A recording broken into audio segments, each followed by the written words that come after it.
Hi, everyone. Welcome to the 5th episode of the Fulbrighter podcast. Fulbrighter is an exclusive networking platform for Fulbright alumni and grantees. The platform lets you keep up to date with news from the global community of Fulbrighters and connect with fellow alumni and grantees from around the world. If you are a current grantee or an alumni from an official Fulbright program, head to fulbrighternetwork.com to create your account. My name is Gabriela Jimenez, and I'm a journalist and the community manager for the Fulbrighter platform. Today, I will have a conversation with Callie Rich Neal, also known as JoJo. Callie, from Riverside, California, has a background in dance and wellness and has hosted 100 episodes of the podcast Shaping a Life You Love, where she talks about community, self-growth, and the many ways to find purpose, amongst other things. Callie's Dance and Wellness School focuses on movement as a way to foster connection and community building. She has also authored the book The Voice of Dance, a bilingual 90-day chronicle of her Fulbright Award in Medellín, Colombia, where she researched how dance is deeply intertwined in the South American country's culture. She is now working on launching a documentary about her experience researching dance and movement in Colombia. Hi, Callie. Welcome to the Fulbrighter podcast. Hi, it's great to be here. Thank you. So my first question, I read your book. It's a lovely diary with lots of great pictures. And very early on in the book, you state that dance creates connection. It causes reflection and it nourishes community. It's also been my source of health, wellness, prosperity, and emotional expression. So that's a quote from your book. Can you tell us a little bit more about how dance first appeared in your life? Absolutely. My family is very musical. I have family members who are still on tour, lots of bass players. So I've been surrounded by music since I was young. But when I went to high school in Riverside, we had these big productions, these musicals. And if you wanted to get a better part in the musical, then you would sing, dance, and act. So my first experience taking dance was at Ramona High School. And then we created this great community during the spring when we would participate in the musicals. And I was hooked after that. Amazing. And what about Fulbright? How did your Fulbright journey begin? How did you first hear about the program? I heard about the Fulbright during the pandemic. So we were on lockdown. I was a teacher. I was teaching dance at the time. And we were teaching from home. And I saw an email that said teacher travel. And by this time, I had traveled to Cuba, to Puerto Rico, Costa Rica, Panama. Like, I love Latin America. I've been to Spain and Portugal. So I opened the email and I sent a friend a message that said, if there is a Spanish-speaking country, I'm going to apply. And he sent me back Colombia so fast. And I was really surprised because I hadn't been there. I didn't expect that to come up. I was thinking Central America. But I was like, I'm going to keep my word to myself. And that's how I learned about the Fulbright. I went through that application process. So you didn't really know that much about Colombia before applying? That was your friend's suggestion? Yes, he went through the list really quickly and he found Colombia. He was someone who helped me. We had career technical education programs. So his was in music technology, which my son went through that program, and he was helping me build the dance program. So always just really encouraging. And no, I hadn't been to Colombia. It wasn't on my radar to travel to. And I was excited to apply. We had to be at least intermediate Spanish speakers. And I hadn't studied Spanish for a while, but I really love Spanish. So I just had a lot of people around me encourage me to go for it. That sounds like you have great people around you then. So I was also interested in what was the main goal for your research, right? So I know that when you have to apply, you have to talk about, what you would intend to do while you're in Colombia. So was it your main focus always the dance aspect of it, or what did you first set on researching when you applied? I wanted to study. Colombia had alternative education programs where students could get credit while they were working. So, our career technical education programs were helping students learn about um, taking their careers onto the job, learning job skills. So, I saw that there were dance programs and singing programs, and I felt like if I could help our districts give kids credit for school while they were teaching dance after school or in a band, then it would help them earn their credits and launch their careers. I was very surprised when I got to Medellín. They actually didn't have dance in schools. People were taking their classes at the park. There was dance everywhere. At the park, we went to Bogota, we went to Montserrat. There were people dancing outside at the museum. There was music everywhere. So originally, I thought I would study performing arts in the schools, and then I narrowed it down to dance in the community instead of in schools, which went along with something I'm passionate about, which is creating community. So I think that's a very common topic here on the Fulbrighter podcast. That usually the first plan is not the ultimate, right? The ultimate project, and I think that's really great because it shows how one idea can evolve and develop into something else. So you mentioned here you weren't very acquainted with Colombia. I imagine that between the time you applied until the time you actually got to travel there, you had some time to research. But I'm just interested, like, what were your first impressions of Colombia, right? Obviously, you had traveled to Latin America before, so it wasn't like a first time. But perhaps there was something that stood out to you. So, like, how did you first feel when you got there? What stood out to me the most, one was the food. The food was so delicious, and there were like food stands everywhere, fruit stands. I was eager to try that. It smelled so good. Bakeries, panaderias, but also there were malls everywhere in Medellin. I was like, how are these places staying open? Because there were so many places to shop, and there would be dance classes happening there too in the mall. So I really loved it. It was just a bright, happy, friendly place.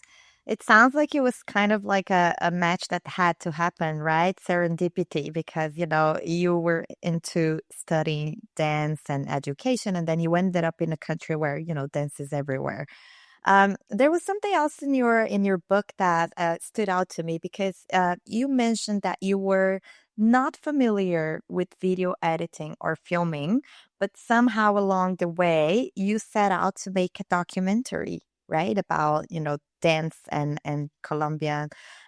So I thought that was really interesting because for me that really showed so much determination and drive, right? That you would pick I'm gonna make a documentary even though I have not a lot of knowledge about editing and stuff. So can you tell me a little bit about that process of like deciding to make a documentary, and what you learned along the way, like the skills that you had to learn and how that came through? Yes, I am an adventurous young woman, and there were about 20 or 21 teachers who went overseas, different places, when the same year that I went. And I had been an English teacher before. I had run a program for the school district, and then dance was my last stop. And I just wanted to do something different. I didn't want to write lesson plans. I wanted to be creative and have something that was going to go along with performing arts. Performing arts is visual. It's audio. So yeah, I wanted to do something different that would be long lasting and have a huge impact. So I decided to do a documentary. I contacted a store that sells like video equipment and I said, I'm going out of the country. What can I do to film this documentary? And they asked me, do you have an iPhone? I said, yes. They said, tape it on the phone. They suggested some other things that I purchased, but I didn't really use. I had like an extra microphone. I used that. And when I was on that meeting with the other teachers, we're going around listing our projects. I didn't want to write a paper. I didn't want to try to get published. Like the book, I didn't even know what I was going to do with that. But I just wanted to be creative, and I was going to get some help in Colombia with the editing, and that didn't work out. But my son is very tech savvy, and he said, just bring it all home, Mom. We'll figure it out. And so we're at the very end of the editing stages. He just told me he's so proud of me for everything I've learned, because normally technology is a struggle for me. And my community has really been a part of it. So I've got like young filmmakers helping with the editing. My sister, who I didn't even know was like so good at editing, she said, let me see it, and made this beautiful story. My son's adding music to it. So it worked out, like you said, the way it was supposed to work out, bringing people together and highlighting their best. Yeah, I think that's really inspiring, because a lot of the time, especially with new technology, it's hard to kind of dive into something when you feel like you don't have the knowledge. So I hope that, by telling your story, you're inspiring other people, jump at it too, or, just learn a new skill. It's definitely, I think, a great motivator when you have something you really want to put out in the world, right? Uh, so I also, in your book, you talk about how while you were in Colombia, you and your younger son, who was there with you for most of your journey, you took a lot of dance classes, right? Salsa, I think bachata, and a bunch of other ones. And I was wondering, how do you feel that participating in those classes helped you get a sense of how dance is perceived in the country, right? So was taking those dance lessons as well part of you getting to understand, movement and the country and the culture and how all of those things connect? Yes. So one thing that I loved is that I had taken some Latin dance classes years ago, and, I thought I knew so much about it, but I didn't know that, like, there are salsa routines for soloists. I didn't know that you could have same-sex partners. There were so many things I learned, different styles of salsa, that I wasn't familiar with. I really wish I could have traveled to more cities, but I also got to know the dancers and how they feel about dance and what they do so that they can give dance to other people and what it does for them. Like they mention the same things that we talk about here as far as lowering anxiety and stress and building community, and it's encouraged for so many people. It's not just for a small group, and it's not only for performance. So as I was telling different people why I was there and that I was creating a documentary, it's like they jumped on the journey and were telling me other places I could see dance. The dancers were excited to participate in the documentary, being interviewed. It was a lot different than what I've experienced before. They didn't want anything from me. They just wanted to be a part and support me. And I'd get messages, here's another dancer, talk to this person. So taking the classes really helped me connect with the community and understand the dance journey for other people. And it was wonderful to hear one of the young men I interviewed, Diego, he was like, dance, it's only dance for me. Like he's going to find a way to keep dance a part of his life. And that was really great. Is there any specific interview that stood out to you that you'd like to share a little bit more about? So I know you've spoken to a lot of people, but were there any conversations that really surprised you, or that you thought, any journeys that were particularly interesting to you, that you'd like to talk to us a little bit more about? I would say the interview with Black and White 13 at Comuna 13, it was a group and it was these young men who would dance at Comuna 13, but also they would give workshops in the schools. They had built a family from dance and had come from different parts of South America. I think some people were from Venezuela, different parts of Colombia, and dance was more than just performance. They had become each other's family. And that was really amazing just to see how Comuna 13 has transformed over the years. It's a destination spot now in Medellín. So it was impressive. And to talk about hip hop, and for one of the young men, David, to share with me the four elements of hip hop that we share in our dance classes here, and it showed how universal dance is. Yeah, and I think it's important to point out that, a lot of the transformation that happened at Comuna 13, which is, as I understand it, a specific neighborhood in Medellin, that has been transformed through art, right? So art with, I think, a major part of that transformation, not only, dance, as you're mentioning, but the visual arts, the murals, graffiti. So I think it's a very interesting story, and I highly recommend our listeners to learn more about that. And so, kind of going along that same line, in the book, you also say, and I quote, there are so many things that are important about dance in Colombia. It is community, health, history, and culture. So I was, curious about whether you can expand a little bit more on that, how you felt that dance was actually um, taking part in so many other levels, right, of the country's culture, including its health, history, culture. Can you tell us a little bit more about that, or how did you come to that conclusion? The what led you to kind of understand it as this way bigger thing than just movement, right?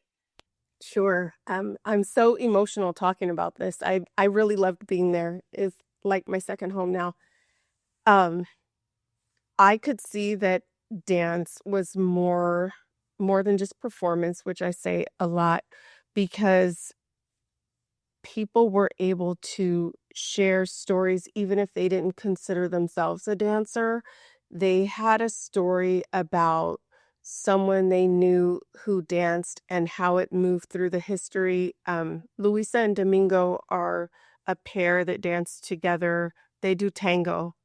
So we got to talk about tango and Argentina and how it was once a dance of the peasants. It wasn't this now it's like competitive dance and it's for the royals, and it really grew over time. We have so many stories like that about dance where it was just something that people did in the community together, and then it took the stage later.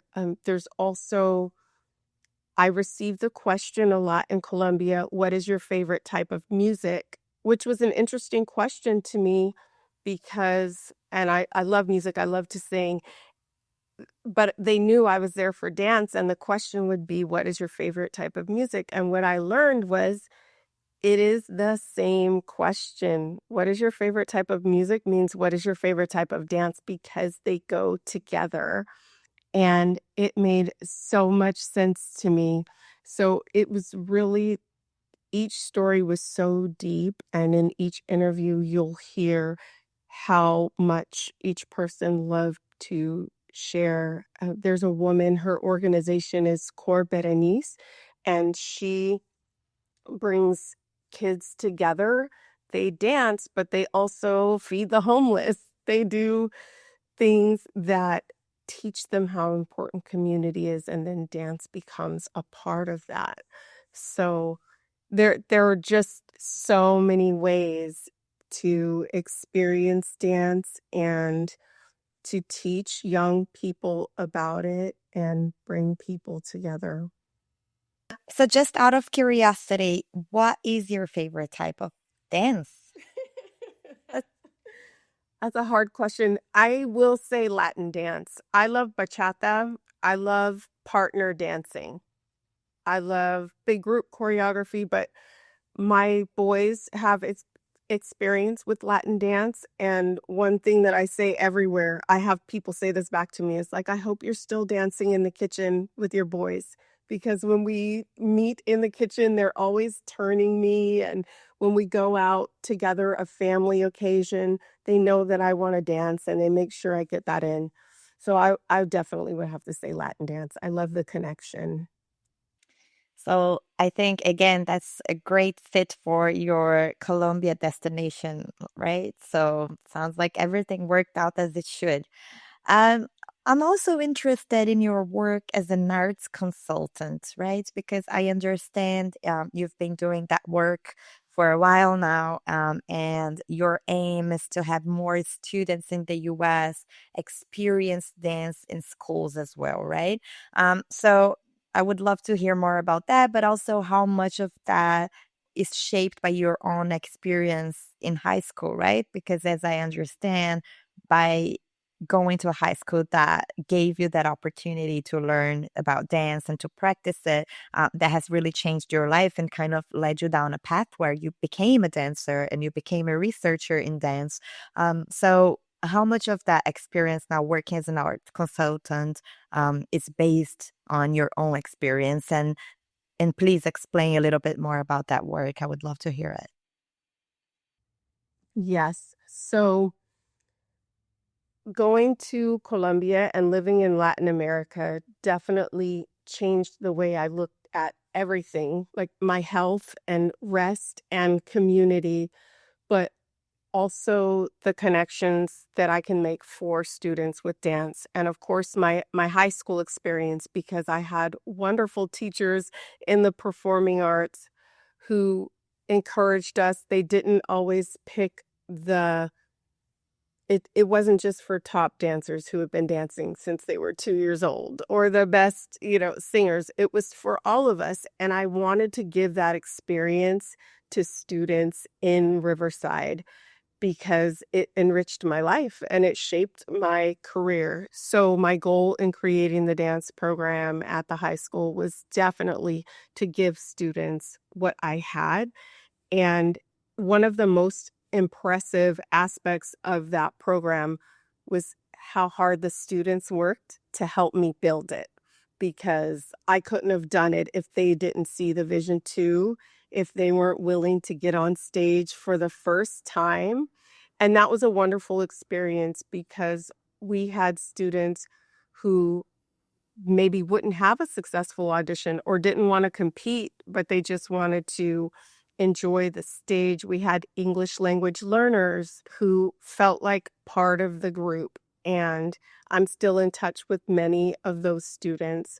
So, in our county, when I had the opportunity to help teachers build their dance programs, inclusive programs, I jumped at it, and I'm so grateful to the women and men. I mostly have been connected with women helping me um, open those doors for me to connect with multiple school districts. And it's not always training teachers. Sometimes they need me to help create interest in dance. So maybe I'm teaching kindergarten and first grade, maybe I'm teaching middle school.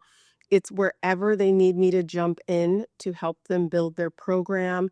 It could be choreography. So it's creative and it's crazy, but we get in there and we create what isn't there yet so that all students have the opportunity to participate in dance if they want to and understand that they can do it. And I love doing that for the adults as well. Sometimes in the consulting, I will do some of the activities that I would do with the students. I'll do it with the teachers first. And to hear them laugh and get a chance to play, at first, a lot of people are very apprehensive and nervous because they think I'm going to break out with some difficult routine. But it's like, no, we're going to have fun and you're going to connect. And by the end, everyone's laughing and feeling really good. And it's like, see, that's what it is. That's what dance does. And a lot of people don't know that. Dance is the art in school that is the least represented. So we're working on changing that. And I think bringing down that anxiety around dance. A lot of times I say movement or creative movement so that people don't feel so afraid, because I love for them to just jump in and try it. And how do you feel that experience transforms the students' lives, or what do you think are the benefits that they get from it? One thing that stands out to me the most is that we have a program called AVID. It's a college prep program that helps students learn how to study.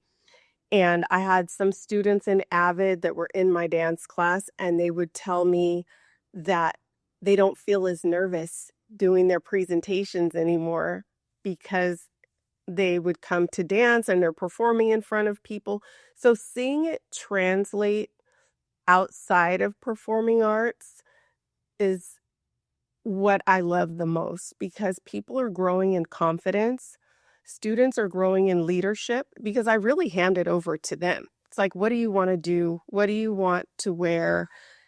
Both of my sons were in my class at different times and really took leadership and created choreography. So it's really handing it over to the students so that they can see who they really are and who they can become and be trusted by an adult and by their peers. That sounds amazing. Um, and I think it's really, really great to hear about how you're giving back, right? How that experience transformed you, and now you're using your skills to help transform other people's lives. It's really amazing. I do want to move on to a different topic now, because in your book you mentioned another Fulbrighter, Camilo Calderon from Colombia. And as I understand, he was very important in supporting you during your time in Colombia, right? So I would love for you to expand a little bit more on how important it was and it is to have Fulbrighters connect and support each other on their journeys abroad. And here I just want to quickly mention that, Fulbrighter Network is all about helping those connections happen. So you can always go and find other Fulbrighters based on your location, on your interests. And so that is a tool for people to connect and to perhaps find somebody that can support them, as, Camilo was supporting you while you were in Colombia. So can you tell us a little bit more about how he's helped you, but also how important it is to have, somebody who's also being a part of the program, kind of helping you, get your life, together when you arrive at a place that you've never been before, right? Yes, get my life together is exactly what it was. So in while I was in Colombia, we had opportunities to meet with mentors. So Camilo had been a Fulbrighter here in the US in Indiana. We hadn't met before. It was before I was a Fulbrighter. So he had the opportunity to mentor different people and just really help be a great host. And from what I understand from him, the first couple of times people didn't need very much help. Like they were probably stronger in the language than me, or, they just didn't need as much help, or maybe their partner was there with them. So when he got the request to connect with me, he actually was going to say no because no one had been that involved. And we connected, and I said, I'm going to need a lot of help. I got there and I went, before my son got there, I was there first trying to get set up. And we have become the best of friends. I had so many visitors come to Colombia, and he would make time in his schedule to meet every single person. He's met my parents, he knows both of my children, he met my best friend, and I know his family. His niece is actually in the documentary. She's a dancer, Natalia. So we're family now, and sharing our Fulbright experiences really helped create that connection, and it helped me see how I want to be available to other Fulbrighters. I've reached out to a Fulbrighter who's in San Francisco, so up Northern California, from Germany, and it's just like, if I can help you from Southern California, you let me know. What do you need? And I love that network. And the documentary and the trip would not have been what it is and what it's becoming without Camilo and his family. We actually went back, not this summer, but the summer before, we went to Colombia for a week to go visit. And we would be out on the streets near a restaurant. Somebody would recognize us. It had been 2 years, and they would flag us down. So spending that time was great, and connecting with his family. They said my Spanish had gotten better since the last time I was there. So that was really wonderful because the communication with them was so important. I love them so much. That is incredible. It's such a nice story, and I think we can safely say that if anybody is in California, anywhere near Riverside, they can look you up on Fulbrighter, Callie Rich Neal, and you will offer them, as much help as you were offered, I assume. So another theme, another theme that I've noticed as well, that comes up quite a lot on your book, on your podcast, as well on your webpage for your dance school, is the importance of your community, right? I've seen that word over and over again throughout the things that I've been researching to come up with the questions for this podcast. So I wanted to ask you, in a broader sense, what is a community to you, right? Where is how do you define that word for yourself? The first word I thought of when you asked me that was help. And relationships aren't always about helping, it's the laughing and the eating together. But I'm a dreamer. Like, I have big ideas, and I don't always have all of the skills to carry those things out. But there are always people around me who are ready to jump in and support. And I love doing that for other people. I'm always asking people, but what do you really want to do? And I want to get in on supporting their dreams as well. Community is being supportive, it's hugs, it's making sure we're emotionally well. When I was in Colombia, Camilo actually, while he was working, would also find dancers for me to interview. Like, the documentary also became his mission. And that is community to me, finding ways to help people be supported in their well-being. And I feel like we need more of that. I don't know about around the world, but in US, independence is promoted so much, but it is not realistic.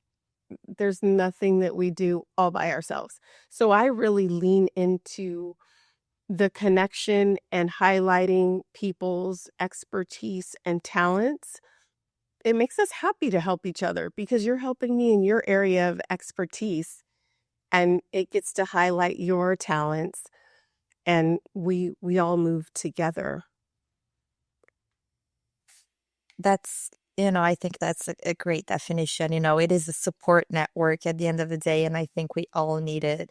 And big shout out to Camilo for being such a great, support system for Kelly while she was in Colombia. And, how do you think dance and art in general can help community flourish? I think that dance and art, performing arts in the community helps create a connection without pressure. Like, it can be work. Obviously, I've made my life's work has been through dance.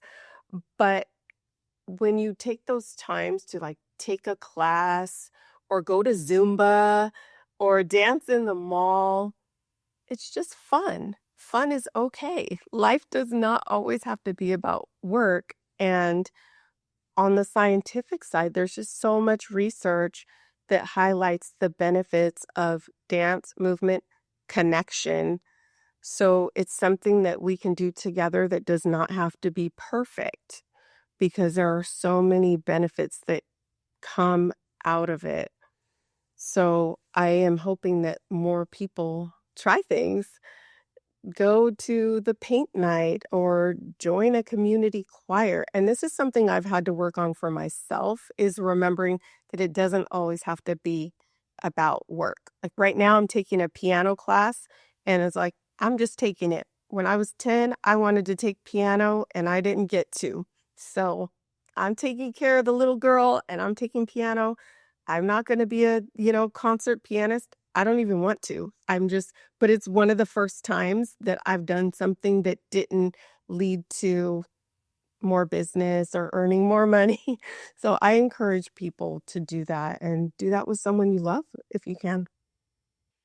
That's great advice. I definitely think that also when you do those things, you make friends, people that maybe you wouldn't have met, in your day-to-day life. And that is definitely the key to securing, a community and having people around you that care about you, that can support you when you need it. Kelly, you've also been a podcaster, right? For quite a long time. I saw that you have like 100 episodes. I think your podcast is on pause now. But I would love to hear a little bit more about how and why you started on that project, right? Like I can see that you're somebody who likes to tackle a lot of different things, and it's a very creative person. But can you tell us a little bit more about the podcast journey for you? I tackle too many things, by the way. I'm trying to tone it down, but I'm a very curious person. I also love helping people, and the podcast came from wanting to encourage people through sharing my story and sometimes interviewing other people. I'm a very happy person, happy go lucky. I love life. So out in public, a lot of times people think that I love life because it's easy, and it's not always easy. It's not always perfect, but I keep moving through. I lean in on my community, and I really wanted to share that. I spent a period of time doing some coaching for women, and then I went to Colombia. So I started the podcast before. Everything is before and after Colombia for me. But my son was my audio engineer. That was his major in college. And that is really why I was able to keep going. You hear his voice at the end. He's my podcast producer. So it actually was a springboard for his career too. He's worked on other podcasts and other music for podcasts, but I wanted to encourage people, and I was still teaching high school at the time, and I would have coworkers kind of corner me like, we need to talk about that episode, or I'm going back to school. They were sharing different ways that they were being inspired by me sharing my story, and that is the gift. I love helping people, and that's why I sprinkled a few of those episodes in the book that would hopefully encourage people to pursue their desires, because it was something that was kind of nagging at me, and I'm like, I cannot start a podcast. It's so much work, and it's just an idea that wouldn't go away. And then we did get to episode 100, and my son has graduated college since then, and I wanted to give him some space to do what he wants to do. And the book is done. The documentary is almost done. So it's on pause for now. And I really think that if you're curious about, the way Kelly perceives the world, you can always go and check her podcast. It's called, can you share that with us again? Sure. It started as Successfully Unstuck with JoJo, and I was really still running my dance business, dance studio, and I felt like unstuck. I just felt like it was a little bit negative and I wanted all positivity. So I changed the name to Shaping a Life You Love. Shaping a Life You Love. I really like that name. So Callie, I wondered if you have any advice for somebody who's considering applying for a Fulbright grant. What would you say to them? I would say, number one, do it. Number two, the first thing you should do is update your resume. I felt a little nervous about applying, but you do have to provide your resume. And when I listed all the things that I had done, I remembered who I was and that I was qualified. And I was much more confident of when I did my interview, when we got off of the video call, I was like, this is mine. Like I knew I had it. And I really mentally started preparing to go. I think international travel is so important. It really it helps us overlook stereotypes. So many people were worried about me traveling to South America. They're like, "You're going to Colombia?" And I'm like, "It's just people."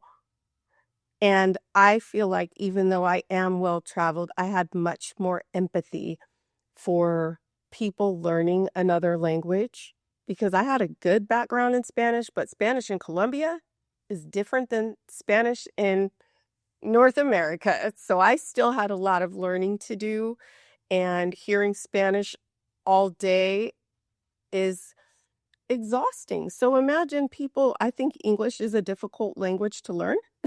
So I have sympathy for people in US where people are not as friendly about being patient for people learning the language. It was very encouraging to be in Colombia and have people excited that I was trying Spanish. It gave me more confidence, and you can only learn it by speaking it. So I had friends that went to other countries that were English speaking, but we still got to know culture, and you just take away so much. And I think international travel should be a bigger part of life and of education. And what was your favorite thing about Colombia? I guess you have a lot, but maybe you can share a little bit about your favorite thing. My what was my favorite was music being everywhere. Music everywhere was definitely my favorite part. We went to a football game. People knew all the songs. There were bands. People were excited. Like I said, the parks, there were people, groups of men just practicing choreography. And I say that because here I haven't seen as many huge groups of males dancing. Just the connection I saw everywhere was so great. People being happy to see you and a slower pace of life. Like I still felt like we were busy, but we had our things that we were going to do, every day or every week. And it definitely changed me coming back to the US. I have never worked at the same pace that I was working before. Wow, I think that's definitely a great thing to take out of the experience. And, before we go, I would love to know, so how close are we to watching your documentary? We are so close. We are going to be working on subtitles, adding subtitles within the next week. I debated back and forth on that, but there's so much Spanish. Like it's mostly in Spanish that I want as many people to enjoy it as possible. I do have someone who's planning on working on that. And again, Camilo already did a lot of the transcription for me. So before the end of 2025, we'll have like family and local screenings, and then I'll start submitting the documentary to film festivals. I have some TV talks that hopefully will come through. So, hoping for Netflix so that people can see it all over. I'm hoping for, Netflix and all of the other ones, rooting for you. And I definitely want to see that link as well so we can share it on Fulbrighter as soon as possible. Callie, we are coming to the end of our interview. I've enjoyed this conversation enormously. I think you have a lot of wisdom and joy when you talk, and I think that's very inspiring. So thank you so much for your time. Is there anything else you'd like to share with our listeners before we go? No, I just want to thank you for taking the time. And we're on opposite parts of the world, and just encourage people to connect and be kind and, yeah, dance for sure. That's a lovely message for all of our listeners. Be kind and dance. Thank you very much, Callie, for taking the time to talk to us. I wish you the very best with the documentary and all of your other projects. And thank you to all of our listeners. I'll see you next time.